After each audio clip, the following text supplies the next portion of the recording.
네, 더불어민주당의 선두주자인 이재명 대선 경선 후보가 오늘 부동산 공약을 발표했습니다.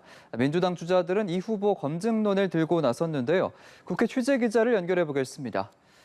방현덕 기자, 자세한 내용 전해주시죠. 네, 이재명 후보는 오늘 기본주택 공약을 발표했습니다. 전환적 공정성장, 또 기본소득에 이어서 세 번째 공약 발표입니다. 무주택자에게 역세권 등 위치 좋은 곳 주택을 30년 이상 저렴하게 빌려준다는 개념입니다. 또 기본소득 토지세라는 고가주택 보유세를 신설하고 그 세수는 전부 지역화폐 기본소득으로 나눠주겠다고 했습니다. 오늘 경쟁 후보들은 이 후보의 음주운전 150만 원 벌금 기록을 두고 숨겨진 전력이 더 있는 것 아니냐고 의혹을 제기했습니다.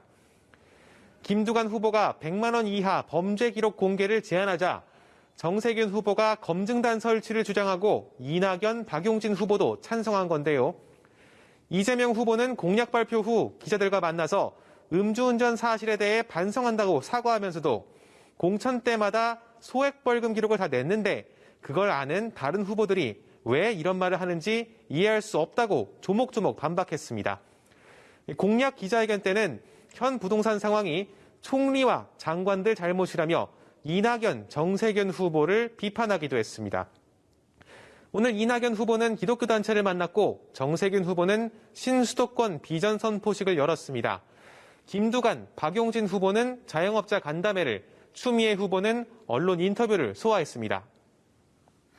야권 상황도 살펴보겠습니다. 얼마 전에 입당한 윤석열 전 총장, 오늘 당원과의 스킨십에 나섰고요. 최재형 전 감사원장의 출마 선언도 임박했는데 오늘 야권 주자들 행보 소개해 주시죠. 네, 어제 입당 신고식을 치렀던 윤석열 전 총장. 오늘은 당원 모집에 격려 방문을 하는 등 당내 세력화를 주력하는 모습입니다. 오전에는 강북 지역 당협위원장들을 만났고 오후에는 당의 험지인 은평구에서 열리는 당원 모집 활동에 참여했습니다. 기자들과 만난 자리에서 120시간 노동과 부정식품 발언 등 잇따른 설화에 대해서 질문받고 설명을 자세하게 예시를 들어 하다 보니 오해를 불렀다며 앞으로 조심하겠다고 자세를 낮췄습니다. 경쟁주자 최재형 전 감사원장은 내일 공식 출마 선언을 합니다.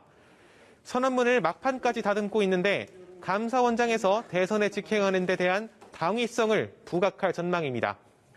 이런 가운데 국민의힘과 국민의당의 합당 논의는 꼬이고 있습니다. 이준석 대표가 국민의당을 향해 합당에 예스냐 노냐만 대답하라고 압박하자 권은희 의원도 이렇게 되면 안철수 대표가 대선에 독자 출마할 수 있다고 응수한 겁니다. 그러자 이 대표 역시 전원 정치 대신 안 대표가 직접 입장을 밝히라고 반박하면서 공방이 온종일 이어졌습니다. 네, 그런가 하면 오늘 국회 정보위원회에서는 남북통신연락선 복원 등 이 최근의 남북관계 진전 사항에 대한 국정원 보고가 있었는데요. 이 내용도 알려주시죠. 네, 오늘 박지원 국정원장이 직접 국회에 출석해서 현안을 보고했습니다.